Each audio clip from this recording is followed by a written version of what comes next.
ওকে, fine. Tarique Abedin আছেন? জি sir, আমাদের হচ্ছেন যিনি হোস্ট, উনি আপনাকে ইনশাল্লাহ ইন্ট্রোডিউস করবেন ফর্মালি।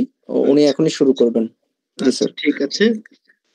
আহ আপনারা কজন আসছেন মোট? Total 56 on about, 56। ঠিক আছে। হুম। আহ, আপনারা শুরু করতে পারেন। Yes, sir, you are absolutely audible. Hello, everyone, and a very good evening. On behalf of BD Opinion Juries, I warmly welcome you all to day one of our 4-day virtual mood court training session. I'm Nusrat Jahan Nishu, and I'm honored to serve you as a seminar host for today's session. We're delighted to have enthusiastic learners and the debaters and mooters we have in this session. Over the next few days, we will gain foundational to advanced level insights on mooting. And today marks lecture one, Foundations of Mooting, a crucial stepping stone for anyone seeking an excel in mooting or courtroom advocacy. It is now my honor to introduce our distinguished keynote speaker for today, Mr. Farhad Hussain, lecturer, Department of Law and Human Rights, University of Asia Pacific, research facilitator, BD Opinion Juries, LLB LLM Bangladesh, LLM in International Law, New Delhi, India, Stark Merit Scholar, Fellow Commonwealth Future Leadership Program UK, Climate Activist Advocate, Dhaka Bar Association. We're truly fortunate to have you with us, sir. Please keep your microphones muted during the lecture, and a short Q&A session will be held at the end. Without any further delay, let us begin today's session. Sir, the floor is yours. Thank you so much, Nusrat Nishu. Am I right? Is it Nusrat Nishu? Yes, sir, absolutely Yeah. right. Thank you so much for your wonderful expressions and gratitude. I would like to thank you, Most welcome. a moderator of the Opinion Juries Bangladesh, that is Tarek Abedin Shiraji. Shiraji, would you like to say something before we start the formal session? Thank you, sir, for joining us. It's been an honor to have you. I had been planning for like conducting this session for many days, and আপনি যখন হচ্ছে interest show করলেন, এই জন্য আমরা আর কি সাহস পেলাম এরকম একটা সেশন অর্গানাইজ করার জন্য। তো বিডি অপিনিয়ন জুরিসের পক্ষ থেকে আপনাকে আন্তরিকভাবে শুভেচ্ছা এবং ধন্যবাদ জ্ঞাপন করছি sir. Thank you so much for inviting me.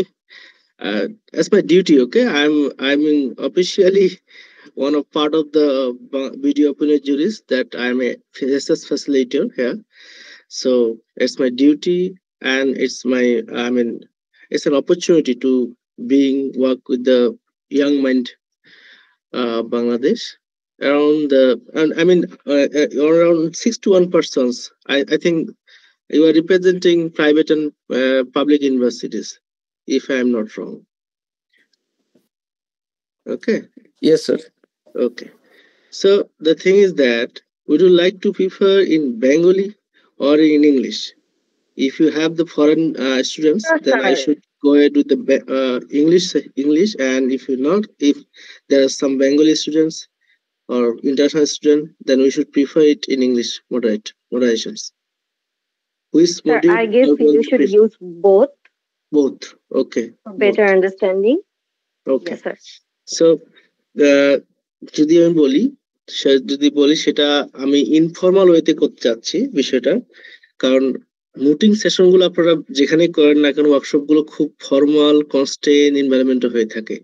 তো আমি চাচ্ছিলাম একটু ইনফর্মাল ওয়েতে আপনারা আমাকে প্রশ্ন করবেন, আমি আপনাদের প্রশ্ন করব, যে যেন ইন্টারঅ্যাক্টিভ হয় বিষয়টা। ভয় পাওয়ার কিছু নেই, সবাই আমরা লার্নার, সবাই শিখতে এসেছি, তো শিখতে হবে। আর আপনারা কি আছেন কেউ যারা মানে এর আগে বুটে পার্টিসিপেট করেছেন, এমন কেউ আছেন? যদি থাকেন আমাকে একটু হেল্প। শাহরিয়ার শান্ত আকাশ, ইয়েস। জায়েদ বিন ইকবাল, শিমলা পাউল, সুমাইয়া আক্তার তুলি, রাকিব হোসেন। সো আপনারা ইন্টার সেমিস্টার করেছেন, ন্যাশনাল মোড করেছেন, এমন কেউ আছেন? বোথ মডিউলে করেছেন, national plus inter semester. Very good. তাহলে আপনাদের জন্য আহ একটু মনে হবে যে অনেকগুলো কথা রিপিটেড হবে, যেহেতু আপনারা অলরেডি এগুলো করে এসেছেন। কারণ যারা অনেকেই দেখতেছি নতুন, এবং সিরাজি আমাকে বলেছেন যে স্যার অনেকেই নতুন আছেন, তো সেই জন্য আমি মডিউলটা একটু বেসিক থেকে শুরু করবো একেবারে, যেন বেসিকটা হয়। আমি দুটো সেশন নিব as per instructed by Siraji. So দুটো সেশনের মধ্যে আজকে যে সেশন যেটা আমরা আজকে শিখতে যাচ্ছি সেটা পুরোটাই বেস করে হবে আপনাদের মুড প্রবলেমটা কিভাবে পড়তে হবে, এবং মুড প্রবলেমটা পড়ার ক্ষেত্রে কি কি স্ট্র্যাটেজি ফলো করতে হবে। হ্যাঁ, এটা সবার জন্য কাজে লাগবে। এবারেও আরেকটু বিষয় সেটা আমি বলে রাখি, যে মুডের যে ফর্মাল যেগুলো কন্ডিশন থাকে, রুলস থেকে শুরু করে ফর্মাল যেটা আমরা বলি, ফর্মাল যে প্ল্যাটফর্ম গুলো ভিত্তিক বিভিন্ন মিটিং এর ক্ষেত্রে বিভিন্ন ধরনের স্ট্র্যাটেজি ফলো করতে হয়, এটার ক্ষেত্রে আমি হিন্ট দিব। আর লাস্ট ফেজে গিয়ে আমরা চেষ্টা করব যে একটা ছোট্ট মুড প্রবলেম নিয়ে আমাদের মধ্যে একটু আলোচনার মাধ্যমে আমরা দেখি কতটুকু সলভ করতে পারি, এই বিষয়টা দেখবো আর কি। সো আমি যদি করি, সংক্ষিপ্ত সহকারে বলি কোর্স আমরা আজকে সেশন আউটলাইন, সেটা প্রথমত, যদিও এই হেডিং দেওয়া হয়েছে ফাউন্ডেশন অফ মুটিং, ফাউন্ডেশন অফ মুটিং বলতে তেমন কিছু না। হ্যাঁ, মুড বলতে কি বুঝি সেটাই হচ্ছে আজকের সেশনের কথা।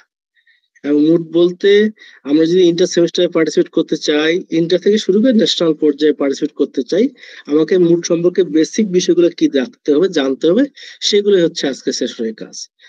কালকে আমরা যেটা বুঝবো সেটা হচ্ছে কিভাবে আমি মেমোরিয়ালটা লিখবো। সো মেমোরিয়ালটা লেখার আগে তো আমাকে পড়তে হবে, আর পড়তে গিয়ে দেখতে হবে আমাদেরকে মুডের যে প্রবলেমটা, এটা আমরা কিভাবে পড়তেছি। সো প্রথমত আমি যদি বলি, আপনাদেরকে জিজ্ঞাসা করে শুরু করবো যে আপনারা মুড বলতে কি বোঝেন, আপনাদের জেনারেল সেন্সের মধ্যে কি আসে যে মুড বলতে আমরা কি বুঝি? স্যার এটি একটি ছায়া আদালত। হ্যাঁ, আর কিছু কেউ বলতে পারবেন যে বেসিক, একেবারে বেসিক? সাহস নিয়ে বলেন। ওকে, আমি প্রথমে বলে রাখছি এটা একটা ইনফর্মাল সেশন, সো ফর্মালিটির দিকে লক্ষ্য করবেন না, ভুল হতেই পারে, এটা খুবই স্বাভাবিক। স্যার এখানে হচ্ছে তা দুইটা পক্ষ থেকে আর্গুমেন্ট করা হয়। এই তো। আর কিছু? স্যার বিতর্ক বা আইনি যুক্তি উপস্থাপন। বিতর্ক বা আইনি যুক্তি স্থাপন। আর কিছু? স্যার এটা হচ্ছে যে ডিবেট থেকে অনেকটা ডিফারেন্স, ডিবেটের ক্ষেত্রে দেখা যাচ্ছে একটু ডিফারেন্স। হ্যাঁ স্যার এখানে কোনো উইনার লস নেই। জি, এখানে কোনো উইনার লস নেই। আচ্ছা, আর সবগুলো যুক্তি হচ্ছে যে মানে ইনফরমেশন গুলো হচ্ছে যে অথেন্টিক হইতে হবে, অথেন্টিক হতে হবে। ঠিক আছে, ভেরি গুড। সো আপনারা সবাই জানেন, তাহলে কিছুটা হলেও জানেন। সো দেখেন, মুড যেটা বললেন সেটাই। মুড হচ্ছে, আমি যদি বলি, moot is a establishment of knowledge through your argumentations on basis of certain given fact. এখানে দেখেন বিতর্ক থেকে পার্থক্য কোথায়। বিতর্কের মধ্যে আপনাকে ফ্যাক্ট দেওয়া হয় না, শুধু টপিক দিয়ে দেওয়া হয়। কিন্তু মুটের ক্ষেত্রে আপনাকে একটা ফ্যাক্ট দেওয়া হবে, ইট মাইট বি এগ্রি ফ্যাক্ট অথবা কন্টেস্টিয়াস ফ্যাক্ট, আমরা যেটাকে বলি কম্প্রোমিস। এই দুটোর মধ্যে হতে পারে, আইদার কম্প্রোমিস হতে পারে অথবা একটা এগ্রি ফ্যাক্ট হতে পারে। এই ফ্যাক্টের মধ্যে থেকে আপনাকে ফর্মুলেট করতে হবে, ফর্মুলেশন অফ আর্গুমেন্ট। আপনাকে আর্গুমেন্ট ফর্মুলেট করতে হবে on part of a party. It might be applicant or a defendant, or vice versa, prosecution or defense. So আপনাকে মূলত এখানে পার্থক্য বিতর্ক থেকে, যে একটু আগে বলেন যে বিতর্ক করা, বিতর্ক থেকে পার্থক্য হচ্ছে যে আপনার এখানে ফিক্স কিছু ফ্যাক্ট দিয়ে দিবে, যেটা করা হচ্ছে এগ্রি ফ্যাক্ট। এই এগ্রি ফ্যাক্টের উপর ভিত্তি করে আপনাকে আর্গু করতে হবে, এর বাইরে গিয়ে আপনি আর্গু করতে পারবেন না। সো এখানে মুটে যেরকম একটা আপনার খোলা হাত বাঁধা থাকে, সেটা কেমন, আপনি নিজের থেকে ফ্যাক্ট প্রডিউস করতে পারবেন, নিজের থেকে আপনার মতো করে ফ্যাক্ট উপস্থাপন করতে পারবেন। কিন্তু এখানে বাধ্যবাধকতা হচ্ছে, you can not create or produce a new fact. So, এটা আমাদের একটা বিষয়। এইটা মুট এবং বিতর্কের মধ্যে বেসিক যে ডিস্টিংশন বলতে বলেন সেটা হচ্ছে মুটের ক্ষেত্রে আপনি কখনোই ফ্যাক্ট প্রডিউস করতে পারবেন না। একটা গিভেন ফ্যাক্ট দেওয়া থাকবে, এই ফ্যাক্টের উপর ভিত্তি করে আপনাকে মূলত আপনার আর্গুমেন্টটা ফরম্যাট করতে হবে এবং আপনাকে সেটাকে ডেলিভারি দিতে হবে as a agent or counsel whatever you say. এমনটা হয়ে থাকে। সো যদি আমি একটা ইয়া তৈরি করার চেষ্টা করেছি আপনাদের জন্য, আপনারা আমি তাহলে একটু ইয়া করি, ওপেন করি সেটাকে। ওকে, that's it.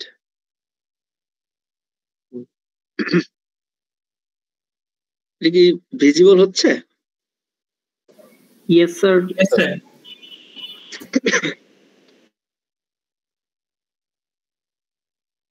Might take some minutes. Okay.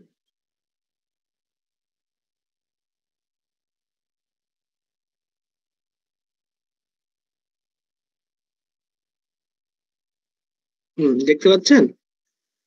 Yes sir. Okay. Then foundation of mooting. So টপিকটা একটু পিকুলিয়ার আমাকে বলা হয়েছে। আমি মূলত ফাউন্ডেশন অফ মুটিং, মুটিং সম্পর্কে আমাদের ধারণা হলো, তাই না? যে development of structured legal reasoning, strengthen with the legal and all for that all advocacy. I mean, এগুলো মূলত করা হয়ে থাকে in a constrained environment, that is, I mean, court decorum. So সেক্ষেত্রে এটা হয়ে থাকে। যদি আমি একটু ভিতরে যাই,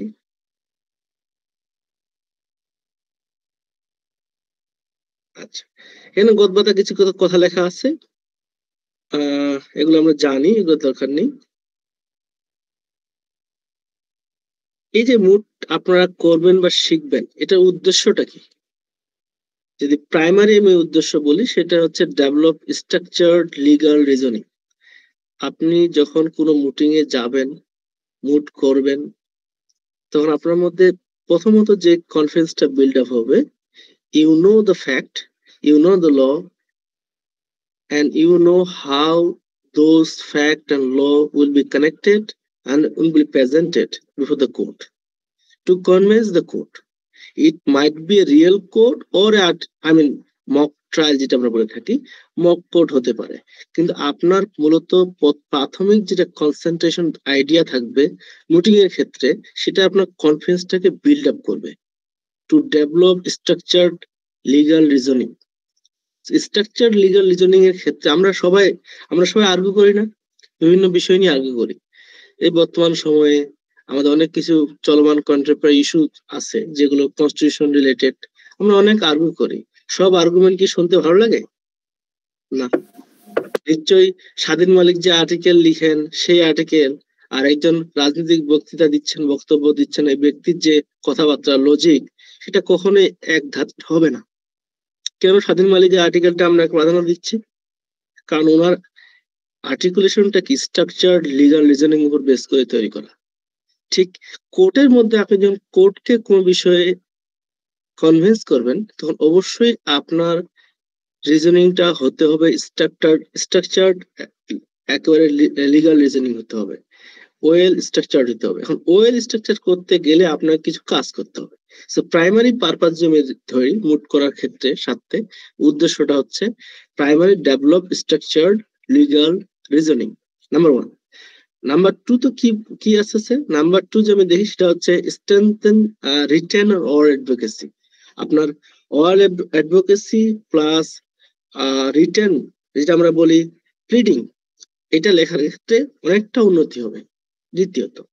তৃতীয়ত কি? Build confidence and professionalism.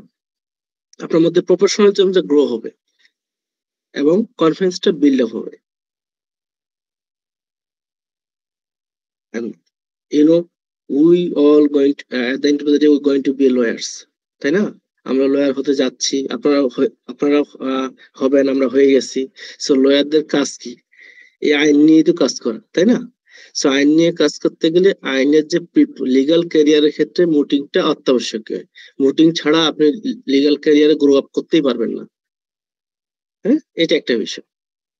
So primarily এগুলো বিষয় আছে যেগুলো নেটওয়ার্ক ইস্যু হচ্ছে, আমার কাইন্ডলি ভিডিও রেকর্ড দিবেন। Are you recording this, I mean Abedin, Siraji, are you recording this session? জি স্যার, আমাদের টিমের কয়েকজন রেকর্ড করতেছেন, আমরা চেষ্টা করবো ইনশাআল্লাহ ওকে রেকর্ডিং প্রোভাইড করার জন্য। যাদের সমস্যা হচ্ছে ওনাদেরকে আপনারা তাহলে রেকর্ডিং এর মাধ্যমে দিতে পারেন, সমস্যা নেই। যদি আমি বি স্পেসিফিক আসি, তো বাংলাদেশের কনটেক্সটে মুটিংটার প্রয়োজন হচ্ছে মূলত, যদি আমি বলি সেটা হচ্ছে align with the experimental learning requirements. আমাদের দেশে আমরা জানি যে আমাদের দেশে আমাদের পাবলিক থেকে শুরু করে প্রাইভেট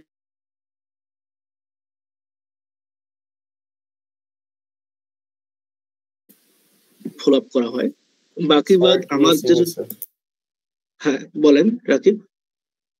জি স্যার, একটু ল্যাগ করছিল। আচ্ছা, সমস্যা নেই, ইটস ওকে, বলেন।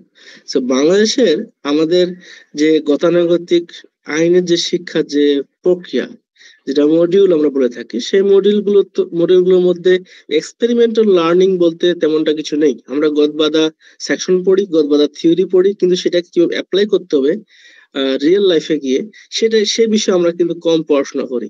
এই জন্য আমাদের কেউ একজন নবীন যে আইনজীবী হবেন, নতুন আইনজীবী, উনি আইনজীবী যখন হবেন না, কোর্টে গিয়ে সাধারণ ডকুমেন্ট গুলো চিনতে পারেন না, চিনতে পারতেছেন না। So that's a problem. So সেই প্রবলেমটা কেন হচ্ছে? তার এক্সপেরিমেন্টাল লার্নিং রিকোয়ারমেন্টটা ফুলফিল করতেছে না, অ্যালাইন হচ্ছে না। কারণ থিওরি পড়ে যাচ্ছে, সেকশন পড়ে যাচ্ছে, কিন্তু সেই সেকশন এবং থিওরি গুলোকে কিভাবে কোর্টে গিয়ে রিয়েল লাইফের মধ্যে, রিয়েল লাইফ সিচুয়েশনের মধ্যে অ্যাপ্লাই করবে, সে বিষয়তে লেকিং হচ্ছে।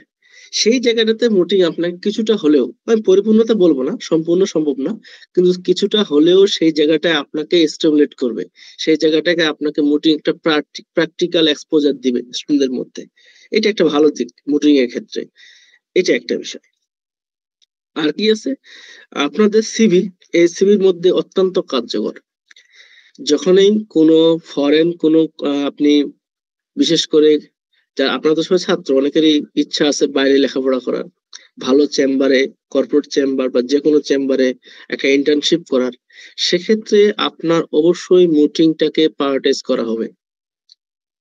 আমি দেখেছি, আমার অভিজ্ঞতা আছে এ বিষয়ে, এবং আমি তার সুফল পেয়েছি। আমি ফুল ফান্ডেড লেখাপড়া করেছি, আমার মনে হয় যে আমার যতটা না রেজাল্ট সবারই ভালো, মোটামুটি রেজাল্ট, যারা বাইরে যাওয়ার চিন্তা ভাবনা করেন এবং যারা কম্পিটিটিভ স্কলারশিপের জন্য আবেদন করেন, তাদের রেজাল্ট কিন্তু সবারই ভালো। রেজাল্ট ভালো হওয়ার পরে আরেকটা ক্রাইটেরিয়া হচ্ছে আপনার এক্সট্রা কারিকুলার অ্যাক্টিভিটিসটা কেমন। সেই জায়গায় যদি আপনি মুটিংটাকে প্রায়োরিটাইজ করতে পারেন এবং দেখাতে পারেন যে আমি মুট করেছি, ন্যাশনাল মুট এবং ইন্টারন্যাশনাল মোডে পার্টিসিপেট করেছি, সেই জায়গায় আপনাকে অ্যাটলিস্ট 20 to 25 পয়েন্টে আপনি ওদের থেকে এগিয়ে যাবেন। তো সে বিষয়ে যদি লক্ষ্য করেন, সেক্ষেত্রে আপনার প্রয়োজন আছে এই মুটিং এর সাথে, মুট শেখা এবং মুটিং এর সাথে জড়িত থাকার ক্ষেত্রে। ওকে, তারপর understanding the applied court decisions. দেখেন, যদি আমি বাংলাদেশের কনটেক্সটে বলি, আমরা কিন্তু যখনই কোনো রেফারেন্স দেই মুটিং এর মধ্যে, আমরা রেফারেন্স দেই কার?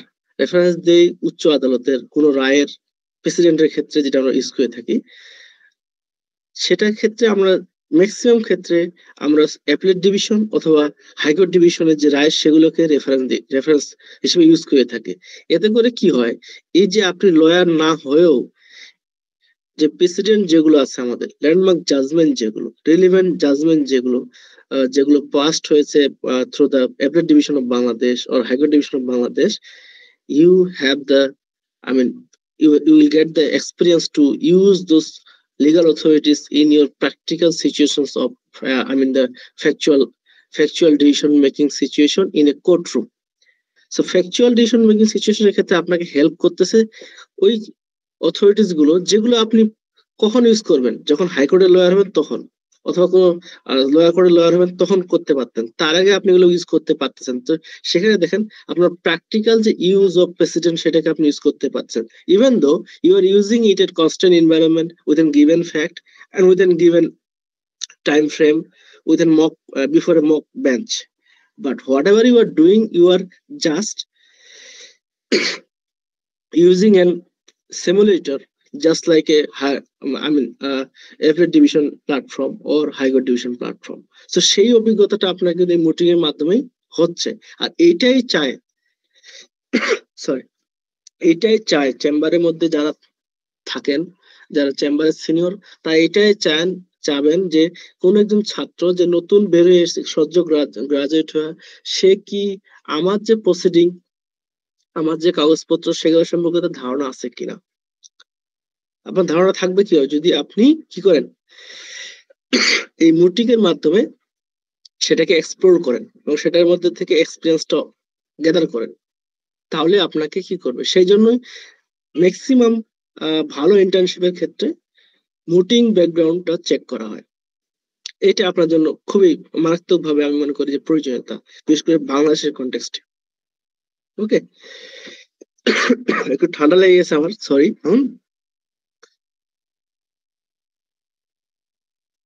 আমরা অলরেডি পার্থক্য করে ফেলেছি ডিবেট এবং মুটের মধ্যে, ওটা একটু এখানে লেখা আছে, আপনারা একটু দেখে নেবেন, সমস্যা নেই। এখন দেখেন আপনারা structure of moot court competition, structure of moot court competition in general যদি আমরা আলোচনা করতে চাই তাহলে আমরা একভাবে আলোচনা করতে পারি, তবে বিভিন্ন মুট কোর্টের বিভিন্ন ধরনের স্ট্রাকচার থেকে থাকে। যেমন আপনি যদি আইসিসি মুট কোর্ট করেন, আইসিসি মুট স্ট্রাকচার বলতে বলেন, জেনারেলটা আমরা দেখবো ব্যতিক্রম কিছু বিষয় আছে যেগুলো আইসিসির ক্ষেত্রে অন্য ক্ষেত্রে প্রযোজ্য হয়। আইসিসির ক্ষেত্রে চেম্বার দুইটা, একটা প্রিট্রায়াল চেম্বার, একটা হচ্ছে আপনারা জানেন হয়তো বা, কি বলতে পারবেন আইসিসি চেম্বার কয়টা? ইন্টারন্যাশনাল ক্রিমিনাল কোর্ট, প্রি-ট্রায়াল আর trial sir. Yes, pretrial and trial chamber. দেখেন এখানে আবার কি একটু আলাদা। আইসিজে এর ক্ষেত্রে ইন্টারন্যাশনাল যে আমাদের কোর্ট আছে, ইন্টারন্যাশনাল ক্রিমিনাল কোর্ট যেটা আইসিসি, এটার ক্ষেত্রে চেম্বার দুইটা। সো এই ক্ষেত্রে মুটের যে স্ট্রাকচারটা ডিফারেন্ট হবে। এখানে আপনার দুটো ট্রায়ালের মধ্যে মুট কোর্ট হতে পারে, আইদার প্রি ট্রায়াল চেম্বারও মুট কোর্ট হতে পারে, ট্রায়াল চেম্বারও মুট কোর্ট হতে পারে। ওকে, আর আইসিজে এর মধ্যে আমি যা দেখতে পাচ্ছি, আইসিজে এর মধ্যে কিন্তু একটাই চেম্বার, মানে চেম্বার না, মানে একটাই ট্রায়াল হাউস, সেটার মধ্যে কিন্তু একটাই প্রসিডিং এর মধ্যে হয়। আপনি যদি আবার অন্য কোনো মুড দেখতে চান, যেভাবে দেখতে পান আরবিট্রেশন মুড, আরবিট্রেশন মুডের কিন্তু স্ট্রাকচার পুরোপুরি আলাদা না হলেও কিছু ক্ষেত্রে আলাদা আছে। তাদের যেমন আরবিট্রেশন মুডের ক্ষেত্রে, আরবিট্রেশন মুডের বেসিক ক্রাইটেরিয়া হচ্ছে মেমোরিয়ালের উপরে আপনাকে বেস করে পারমিশন দেওয়া হয় যে আপনি পার্টিসিপেট করতে পারবেন কিনা, ম্যাক্সিমাম মুডের ক্ষেত্রে এটা হয়ে থাকে। সো ওইগুলো হচ্ছে টেকনিক্যাল বিষয়, যেগুলো আপনি পার্থক্য করতে পারবেন স্ট্রাকচারের দিক থেকে, যে বিভিন্ন মুড কোর্ট কম্পিটিশনের ভিত্তি করে কম্পিটিশন গুলো ভিন্ন ভিন্ন পর্যায়ে ভিন্ন ভিন্ন ক্রাইটেরিয়ার মধ্যে হয়ে থাকে। কিন্তু যদি আপনি জেনারেল ক্যারেক্টারিস্টিক দেখেন, স্ট্রাকচারকে বিবেচনা করেন, একটা মুটের কিন্তু কিছু কিছু বিষয় যেগুলো কি সবগুলো সবার ক্ষেত্রে, সব মুটের ক্ষেত্রে সেম। তো আমি চাচ্ছি আপনারা সেই বিষয়গুলো জানেন। ব্যতিক্রম গুলো যখন আপনি যে প্ল্যাটফর্মে মুট করবেন, আপনি আইসিসি মুট করতেছেন, আপনি আইসিসি তে মুট করতেছেন, আপনি ভিস আরবিট্রেশন করতেছেন, অথবা আপনি এনভায়রনমেন্টাল ল মুট করতেছেন, অথবা আপনি আমাদের যে ন্যাশনাল মুট গুলো হয়ে থাকে ম্যাক্সিমাম ক্ষেত্রে হয়ে থাকে before the high court division of Bangladesh. So প্ল্যাটফর্মের ভিত্তিতে আপনি রুল অনুযায়ী সেটাকে চেঞ্জ করতে পারবেন, কিন্তু কিছু কিছু বিষয় আছে যেগুলো সব মুটের ক্ষেত্রে কি সেম, সেই বিষয়গুলো আমরা জানার চেষ্টা করব। ওকে, সো প্রাইমারিলি যে আমি আসি স্ট্রাকচারের দিক থেকে, মুট কোর্ট কম্পিটিশন আমরা সবাই জানি যে মুটের ক্ষেত্রে কি থাকবে, বেঞ্চ থাকবে, জাজ থাকবে, আমরা সে জানি তাই না। জাজ থাকবে, জাজের কাজ হচ্ছে এসেস করা, যারা সাবমিট করতেছেন তাদের লিগ্যাল রিজনিং গুলোকে এসেস করা, তাদের কোর্ট এথিক্স এবং তাদের যে আর্গুমেন্ট প্লেস করতেছে তার ক্লিয়ারিটি কেমন সেটা বিষয়, এবং পারসিউসিভ কনভেনিয়েন্স যেটা আমরা বলে থাকি, যে তার যে ক্লায়েন্ট তার পক্ষে সে কতটুকু টানতে পারতেছে, ব্যালেন্স অফ কনভিন্সটা করতে পারতেছে, সেটা তারা লক্ষ্য করে আপনাকে বিচার করবে, তাদের কাজ সেটা। তারপর কি থাকবে, দুটো পক্ষ থাকবে, যদি সেটা আপনার হয়ে থাকে কোনো রিটের ক্ষেত্রে হতে পারে, হাইকোর্ট ডিভিশন হতে পারে, ইন্টারন্যাশনাল কোর্ট অফ জাস্টিসে হতে পারে, সেক্ষেত্রে আপনার হবে কি অ্যাপ্লিক্যান্ট অ্যান্ড কি and respondent. Okay, on the other hand যদি সে ক্রিমিনাল হয়ে থাকে, ইন্টারন্যাশনাল কোর্ট অফ জাস্টিসে হয়ে থাকে, সেক্ষেত্রে থাকবে কি প্রসিকিউশন অ্যান্ড ডিফেন্স ক্রিমিনালের ক্ষেত্রে। আরেকজন থাকবেন সে হচ্ছে রিসার্চার। সো একটা ফর্মুলেশনের ক্ষেত্রে মুট কোর্টের মধ্যে দুটো পার্ট, একটা থাকে কি বেঞ্চ, একটা থাকে আপনার হচ্ছে যারা অ্যাডভোকেট থাকবে এজেন্ট। সো এজেন্টদের মধ্যে দুটো পক্ষ থাকবে। ক্রিমিনালের ক্ষেত্রে আমরা এজেন্টকে বলে থাকি প্রসিকিউশন, যে পক্ষে বলতেছে ক্লায়েন্ট, যে আপনার মানে যে অ্যাকিউজ তার পক্ষে যে দাঁড়াবে সে হচ্ছে কি ডিফেন্স, আর যে তার বিপক্ষে সে হচ্ছে কি প্রসিকিউশন, স্টেট পার্টি যে। On the other hand, যদি আপনি কোনো অ্যাপ্লিকেশন করেন, it might be in International Court of Justice or in the before the High Court Division of Bangladesh or any other appellate platform, সেক্ষেত্রে আমরা বলি applicant, যে ওইটা পিটিশনটা ফাইল করতেছে, যে আইসিসি এর ক্ষেত্রে হতে পারে কান্ট্রি, আর দেশের ক্ষেত্রে হতে পারে কোনো একটা ইন্ডিভিজুয়াল পার্টি, দেশের মধ্যে যদি হয়ে থাকে। আর যে ওইটা বিরোধিতা করবে সে হচ্ছে রেসপন্ডেন্ট। ইন্টারন্যাশনাল কোর্ট অফ জাস্টিসের রেসপন্ডেন্ট বলা হয়। ওকে, রেসপন্ডেন্টের ক্ষেত্রে সিভিল যে ম্যাটারগুলো সেগুলো রেসপন্ডেন্টের ক্ষেত্রে হয়ে থাকে। মোট 3 জনের ফর্মুলেশন হয়, 3 জনের মধ্যে 2 জন থাকবে অনালিস্ট, একজন থাকবে কি রিসার্চার। এগুলো তো আমরা জানি, তাই না? আমি শুধু একটু রিমাইন্ড করতেছি আপনাকে, তেমন কিছু না। তারপরে আপনি আসবেন যদি আমরা বলি মুট রাউন্ডের ক্ষেত্রে হয় প্রাইমারিলি প্রতিটা মুটের ক্ষেত্রে আমাদের ক্ষেত্রে হয়ে থাকে মেমোরিয়াল সাবমিশন। আমাদের ম্যাক্সিমাম মুটের ক্ষেত্রে এখন পর্যন্ত যতগুলো মুট আমাদের চালু আছে সেটা হচ্ছে আপনি যদি মেমোরিয়াল সাবমিট না করতে পারেন within the fixed time, you will not be allowed to argue before the participate in the all round. So আপনি পার্টিসিপেট করতে পারবেন না অল রাউন্ডে যদি আপনি মেমোরিয়াল সাবমিট না করেন। সো প্রাইমারিলি জব যদি আমরা বলি সেটা প্রতিটা মুটের ক্ষেত্রে হয়ে থাকে সাবমিশন অফ মেমোরিয়াল বা মেমোরিয়াল সাবমিশন। এখন মেমোরিয়াল সাবমিশনের ক্ষেত্রে আমরা এইটা একটা পুরোটাই আলাদা লেকচার নিয়ে যাচ্ছি। মেমোরিয়াল কেউ লিখতে হবে এবং কেউ সাবমিট করতে হবে, এটা ভেরি করে বিভিন্ন মুট কোর্টের যে রুলস থাকে এই রুলের উপর ভিত্তি করে সেটা লেখার নিয়ম, কিভাবে আপনি সাইট করবেন, কিভাবে কোন লিগাল অথরিটি ইউজ করা যাবে, কোনটা করা যাবে না, এগুলোর মতো রুলস এর মধ্যে দেওয়া থাকে। কতটুকু লিখতে হবে, কত ওয়ার্ডের মধ্যে শেষ করতে হবে, কতটুকু প্লেডিং হবে, কতটুকু সামারি অফ প্লেডিং হবে, এগুলো দেওয়া থাকে। সো সেগুলো আমরা দেখবো। তারপরে আপনার যে পার্টটা থাকবে সেটা হচ্ছে ওরাল প্রেজেন্টেশন। ওরাল প্রেজেন্টেশনের ক্ষেত্রে আমি বললাম 2 জন থাকবে অনালিস্ট। এখন 2 জন অনালিস্ট যদি চায়, সাপোজ মনে করেন আপনার প্রসিকিউশন টিম অথবা আপনি অ্যাপ্লিক্যান্ট, আপনার সময় হচ্ছে 30 মিনিটস। আপনি যদি চান 30 মিনিটসকে 2 অনালিস্টের মধ্যে নিজেরাই কি করতে পারবেন, ডিস্ট্রিবিউট করে নিতে পারবেন। হ্যাঁ, ডিস্ট্রিবিউশন টাইমটা আপনারা নিজে করতে পারবেন। তো বলে রাখি subject to the express mention of the moot rules. কিছু কিছু মুটের মধ্যে লেখা থাকে রুলস এর মধ্যে যে একজন অনালিস্ট সাপোজ মনে করেন 15 মিনিটের বেশি বলতে পারবে না। যদি না লেখা থাকে তবে এটা পুরোটাই অনালিস্টের উপরেই, ডিসক্রিপশনাল power of the অনালিস্ট।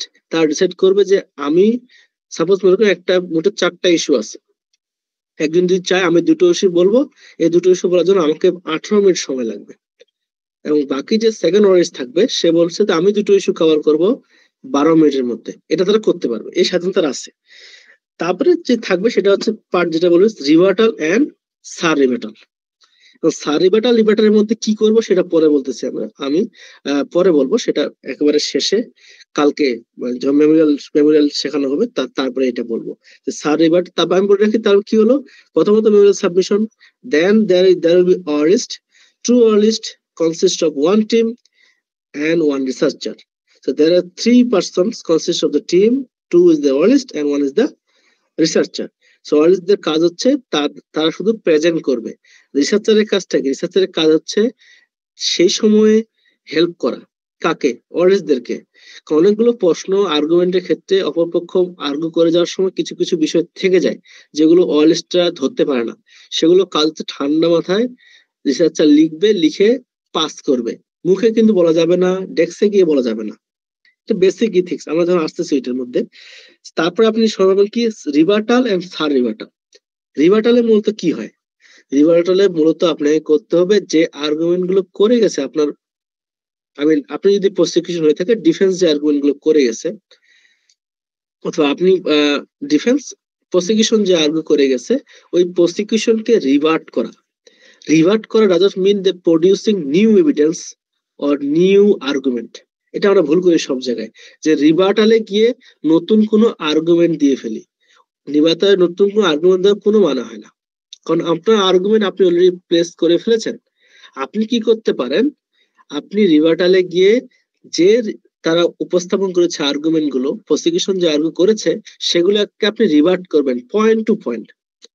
Suppose issue 1-এ ওরা 3টা পয়েন্টে আর্গু করেছে, ওই 3টা পয়েন্টে আপনাকে কি করতে হবে, রিভার্ট করতে হবে। এখন যদি 3টা পয়েন্টের মধ্যে আপনি 2টো প্রমাণ করতে পারেন, দ্যাটস এনাফ ফর ইউ। ওর কেস এমনিতে উইক হয়ে যাবে। ওখানে কেস জিততে হবে আপনাকে এমনটা কেউ বলেনি। আপনাকে যে আপনি কনভিন্স করতে পারেন whatever that prosecution said does not prove beyond reasonable doubt. আপনাকে শুধু এতটুকু ইনিশিয়েট করে আসতে হবে, জাজকে বুঝাই আসতে হবে যে সে যে পয়েন্ট আর্গু করেছে সেই পয়েন্টে কি আছে, ফর লাইন আছে, সেই ফর লাইন গুলোকে আপনাকে কি করতে হবে, ধরিয়ে দিতে হবে জাজকে। এতটুকু এনাফ। এখন সারি ব্যাটালে সে কি বলবে তাহলে? এখন সারি ব্যাটালে এসে প্রসিকিউশন এসে বলবে, ও এসে বলবে যে দেখেন যে রিভার্টাল গুলো করেছে ওই রিভার্টাল গুলোতে কি আছে, কাউন্টার দেওয়া যাবে।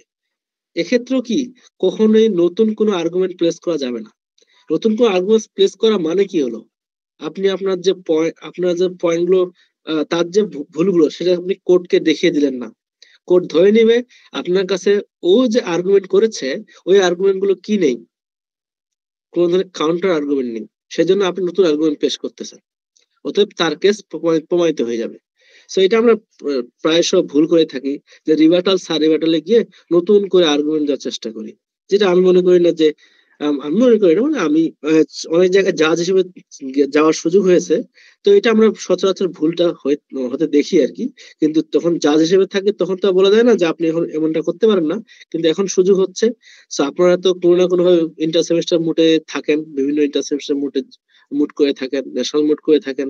সো সেগুলো এই বিষয়টা একটু খেয়াল রাখবেন। রিভার্টাল সার রিভার্টালের মধ্যে গিয়ে কখনোই আপনারা নতুন করে আর্গুমেন্ট দিবেন না। দেন আরেকটা বিষয় সেটা আমরা লক্ষ্য করে থাকি, apart from presenting your case, there are another issue that should be focused in mind, that is the question of the judges. Question of the জাজেস এর ক্ষেত্রে যেটা হয়ে থাকে সেটা আমরা দেখি অনেকেই যখন কোন কোশ্চেন করা হয়ে থাকে, যেমন জাজের পার্সপেক্টিভ থেকে বলি, এজ এ জাজের এক্সপিরিয়েন্স শেয়ার করি আপনাদেরকে, সেক্ষেত্রে যে আমি প্রশ্ন করলাম আপনাকে কোন একটা লিগাল পয়েন্টে অথবা ফ্যাকচুয়াল পয়েন্টে, আপনি আমাকে প্রশ্নের উত্তর নাও দিতে পারলেন, মানে পারলেন না, তাহলে কি আপনার কেস শেষ? না, আমরা এই জায়গাটায় ভুল করে থাকি। আমরা মনে করলাম জাজ আমাকে প্রশ্ন করলেন, আমি তো কনভিন্সলি উত্তর দিতে পারলাম না, আমি তো শেষ, আমার কনফিডেন্স তো নাই, এখন আমি কি করব? আপনাকে জাজ চেষ্টা করবে আপনাকে ডিরেল করার জন্য। আপনার একটা গুছানো আর্গুমেন্ট আছে না, আপনি কখনোই ওই ট্রাক চেঞ্জ করবেন না। ইভেন ইফ পোলাইটলি আপনি বলবেন যে আমি এই মুহূর্তে আপনাকে এই বিষয়ে উত্তর দিতে পারতেছি না, but my co-counsel will address the issues. Okay politely বলতে হবে, যেটা আমরা খুব করে থাকি। সো পোলাইটলি বলে আপনি সেটাকে অ্যাভয়েড করে সুন্দর করে আপনি আপনার আর্গুমেন্টে চলে আসবেন।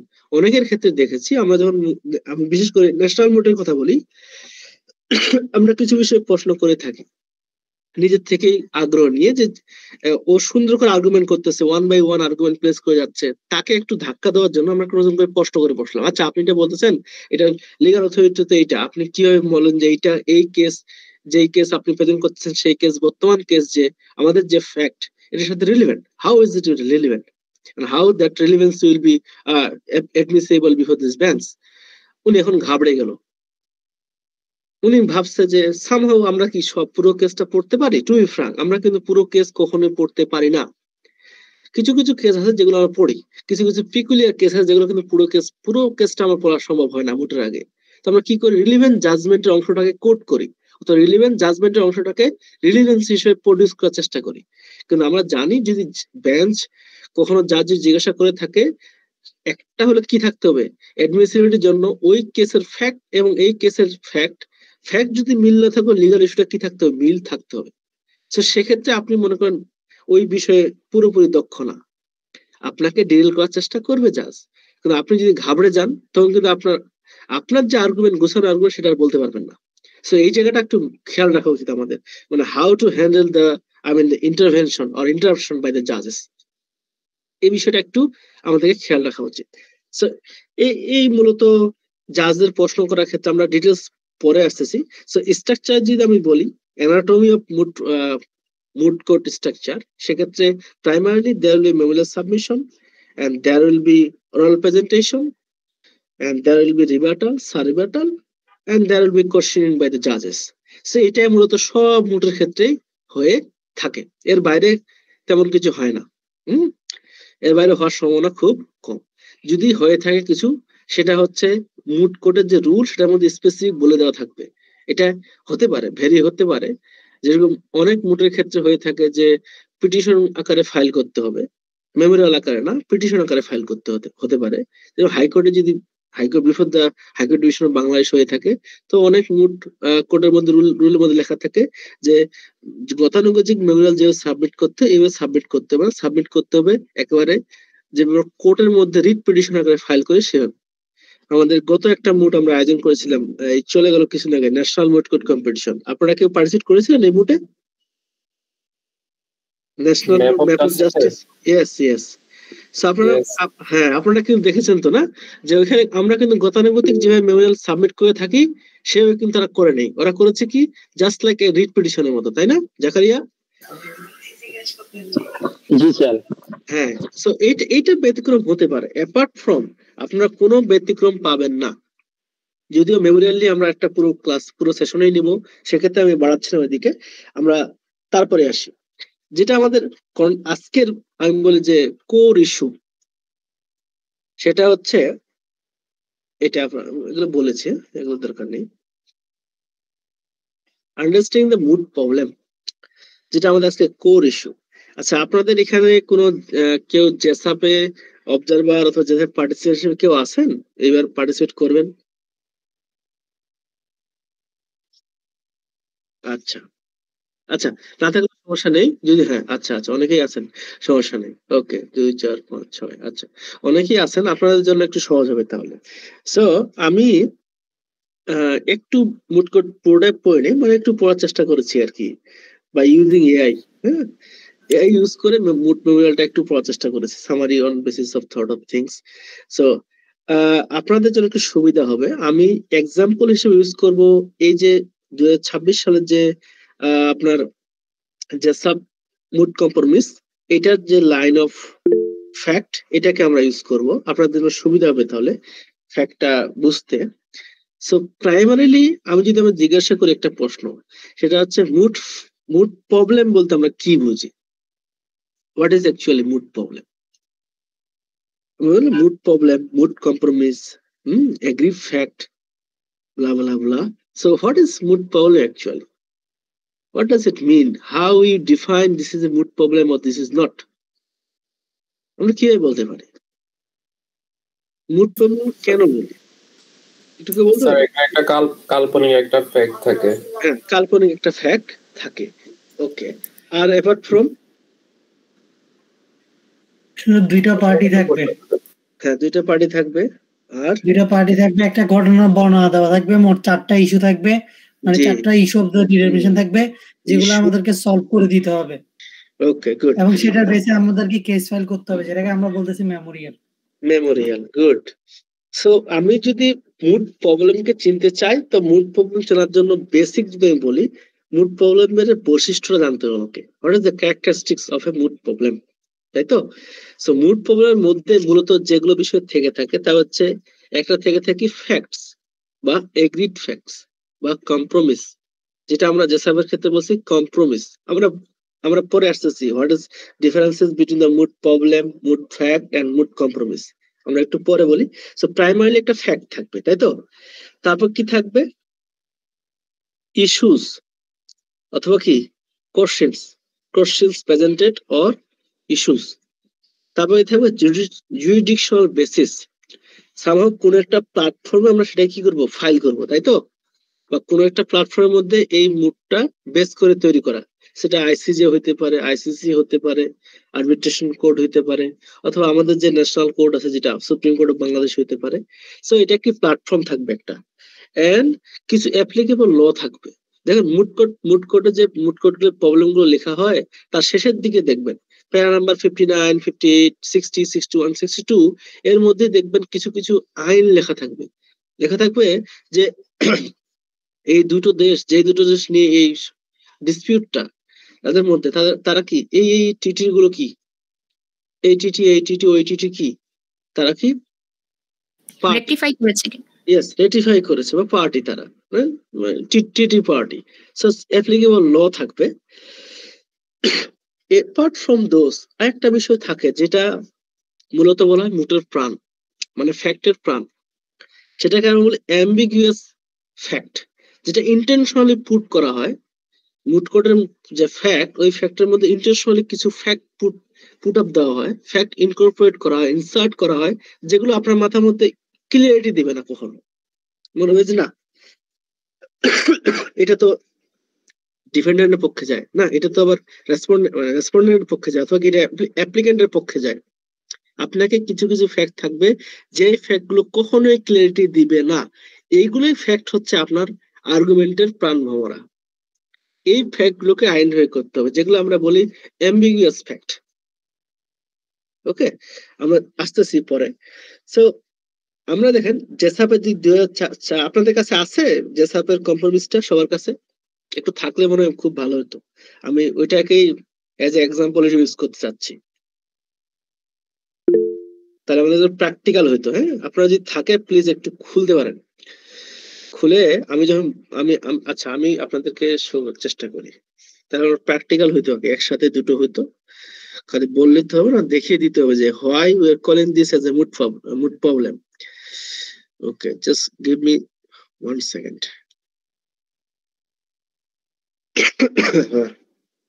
এই তো এসেছে।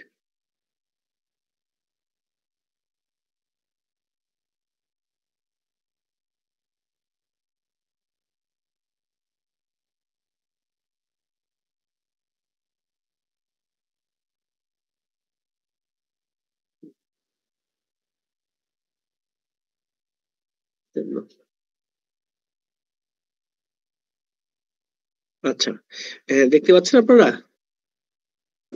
Yes sir. হ্যাঁ, আমি কি বললাম একটু আগে, একটু মিলাবেন আমার সাথে, যা আমরা কেন বলছি this is a moot problem. আমাকে জানতে হবে why this is a moot problem. হ্যাঁ, দেখেন এটা কি একটা স্পেশাল এগ্রিমেন্ট, তাই না? International court of justice special agreement, special agreement between two parties. দুটো পার্টি, দুটো দেশ কি করেছে, একটা এগ্রিমেন্ট করেছে এই ফ্যাক্ট গুলো, যে কম্প্রোমাইজ যেটা আমরা বলতেছি। এখন দেখেন কি থাকবে, এগ্রি ফ্যাক্ট থাকবে, তাই তো? এই যে স্পেশাল এগ্রিমেন্ট হয়েছে, এই দেখেন কি থাকতেছে, case concerning the guardian George statement of agreed fact. এটাতে আসেন, statement of agreed fact 1 number, ঠিক আছে? Then there will be issues, then there will be issues. Issues কোথায়? শেষের দিকে দেখেন, পেয়েছেন? এ বি সি ডি দেখা যাচ্ছে কি? ক্লিয়ারলি ভিজিবল হচ্ছে আমাদের কাছে? দেখতে পাচ্ছেন? জি স্যার, দেখা যাচ্ছে। This are the issues. Okay, এখন ইস্যুস পেলেন। ইস্যু দেন প্রথম যে ইস্যুর মধ্যে সেটা জুডিশিয়াল বেসিস, কোন কোর্টের মধ্যে মামলাটা ফাইল করা হচ্ছে, ওই কোর্টের জুডিশন আছে কি নেই, এটা থাকবে একটা।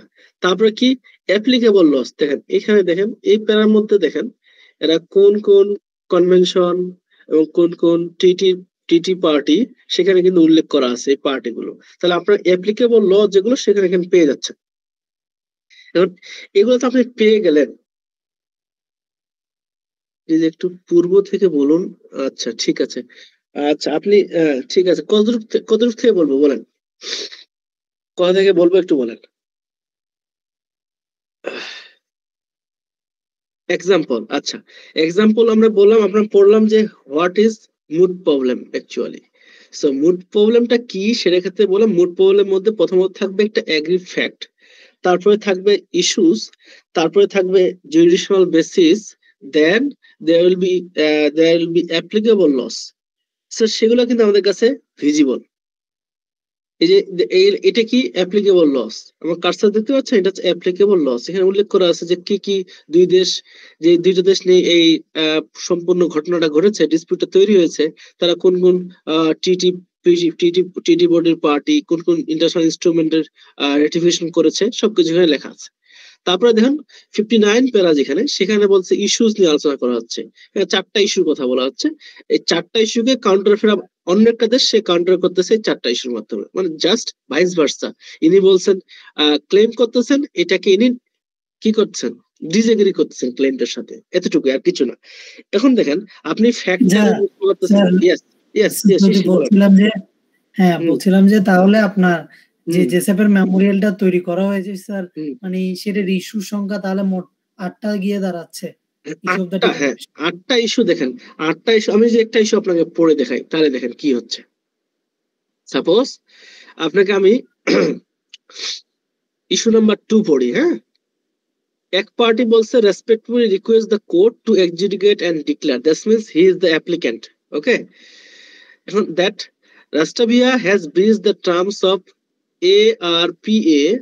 I don't know what does ARPA means, whatever might be. Acha, as well as its customary international law obligations in failing to properly consult with and obtain the free prior informed consent of the Philemon people to the development of the Gordian Georgie.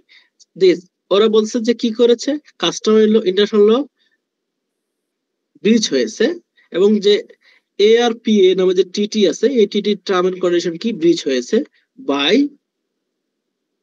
রাস্টাভিয়া।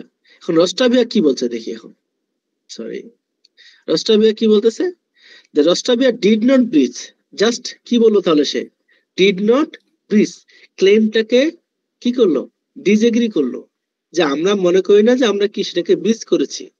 একটা party বলছে সে ব্রিচ করেছে, অতএব তাকে accountable করা হোক, তাহলে কি claim করতেছে সে। অপর একটা পক্ষ কি বলছে, ওই ইস্যুটাকে কাউন্টার করতেছে, যে আমি মনে করি না সেটা কি সে কি করেছে, আমি মনে করি না যে আমি সেটাকে ব্রিচ করেছি, আমি ইন্টারন্যাশনাল ল এর যে অব্লিগেশন সেটাকে কি মেনেই কাজ করেছি, অথবা আমি কোনোদিন কি করি নাই, ব্রিচ করি নাই। বুঝতে পেরেছেন? 8টা ইস্যু মনে হলেও 4টা ইস্যু, মূলত 4টা ইস্যু। আচ্ছা, হ্যাঁ বুঝতে পেরে যা, মানে এটা এখানে একটু উইয়ার্ড করে যায়। আমি তো মোস্ট অফ দা কম্পিটিশন করেছি, যে এখানে তো মোট 4টা ইস্যু থাকে, আমাদেরকে বের করে নিতে হয় আর কি, রেসপন্ডেন্ট সাইডে কোনটা বলতে হয়, অ্যাপ্লিকেন্ট সাইডে কোনটা বলতে হয়। আমি বললাম যে কি রে, মানে হঠাৎ করে 8টা বলবো কেন? ঠিক আছে, তাহলে বুঝতে পেরেছেন? বুঝতে পেরেছি। হ্যাঁ, ওকে। সো এটা আপনার গেল ফ্যাক্ট। তো যে বিষয়টা আপনাকে পড়ে বের করতে হবে, যেটা আপনি সচরাচর ফ্যাক্টের মধ্যে দেখে বুঝতে পারবেন না, সেটা আপনার হচ্ছে মূলত আমরা যেটা সে বলি ambiguities that internationally put into the fact. কিছু কিছু বিষয় আছে অ্যাম্বিগুয়াস, ভেগ, যেগুলোর মধ্যে আপনি বুঝতে পারবেন না যেটা কোন পক্ষের জন্য বলতেছে। কিছু কিছু ফ্যাক্ট থাকবে যেগুলো আপনি কখনোই ডিটারমাইন করতে পারতেছেন না, কোনো ক্লিয়ারিটি দিচ্ছে না আপনাকে যে এটা কোন পক্ষের জন্য বলতেছে। Is it for the applicant side or is it for the respondent side? এই ফ্যাক্ট গুলোকে আপনাকে আলাদা করতে হবে। এখন এটা করার জন্য আপনাকে পড়তে হবে, এটা করার জন্য কিছু স্টেপ আপনাকে ফলো করতে হবে, যেটাকে আমরা বলি, যেটা আমরা ইয়া ভাষায় বলতে থাকি যে how to read a moot problem, that call step by step method. এবং 6টা স্টেপ, দুটো স্টেপ মূলত, একটা হচ্ছে প্রাইমারি স্টেপ, একটা হচ্ছে সেকেন্ডারি স্টেপ। প্রাইমারি স্টেপকে আমি ভাগ করতে পারি 3 ভাগে পড়ার ক্ষেত্রে, স্ট্র্যাটেজিটা কিভাবে সাজাবো আমি। আর যেটা সেকেন্ডারি স্টেপ, সেটা 6 ভাগে ভাগ করতে হবে। আপনি যদি এই 6 ভাগ আর 3 ভাগ বোঝেন, primary methodology to make an autopsy of the mood fact and secondary autopsy methodology, এই দুটো যে আপনি বুঝতে পারেন, তাহলে আপনি একটা মুড ফ্যাক্ট পড়ে তার মধ্যে থেকে অনেকগুলো বিষয় বের করতে পারবেন, পক্ষে বিপক্ষে যে ফ্যাক্ট গুলো সেগুলো বের করতে পারবেন, এবং সেগুলোকে লিগাল আর্গুমেন্টে কিভাবে কনভার্ট করবেন সেটাকে বুঝতে পারবেন। তো আমি যদি আজকে বলি এই সেশনের কোর হচ্ছে এটা, যে আপনি কিভাবে একটা মুডের প্রবলেমকে বুঝবেন। ঠিক আছে, আমরা এখানে ফিরে আসবো একটু, আমি আবার ওইখানে যাই, আমার স্লাইডে যাই। হ্যাঁ,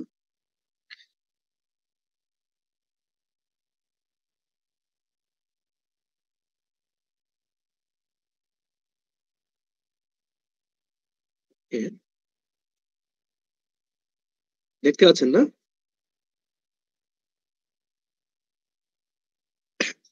আচ্ছা,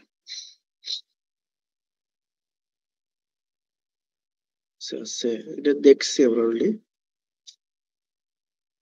Institutional basis applicable on internet ambiguities. Yes. So হ্যাঁ, এটা আপনারা একটু লক্ষ্য করেন। Then how to read a mood problem step by step method, তাই তো? এখানে আমি সেকেন্ডারি মেথডটা আলোচনা করেছি, প্রাইমারি মেথডটা আপনাকে বলে দিচ্ছি। সো আপনাদের কাছে যেসব প্রবলেমটা আছে তো না, ওইটাকে আমরা এক্সাম্পল ইউজ করব। আপনারা একটু যদি না থাকে ডাউনলোড করেন, ডাউনলোড করে নিজে ওপেন করে রাখেন, তাহলে সুবিধা হবে আপনার জন্য। ওকে, সো জেনারেলি যদি প্রাইমারি স্টেপ দেখি, প্রাইমারি স্টেপকে একটা ফ্যাক্টকে 3 ভাবে আপনি কি করতে পারবেন। 3 স্টেপ প্রাইমারি যে মেথড, প্রাইমারি স্টেপ, এই স্টেপের মধ্যে 3 ভাগে আপনি সেটাকে সাজাবেন। 3 ভাগের মধ্যে মূলত 2 ভাগে। হ্যাঁ, প্রথমত হচ্ছে harmonisation of the fact through time catalogue.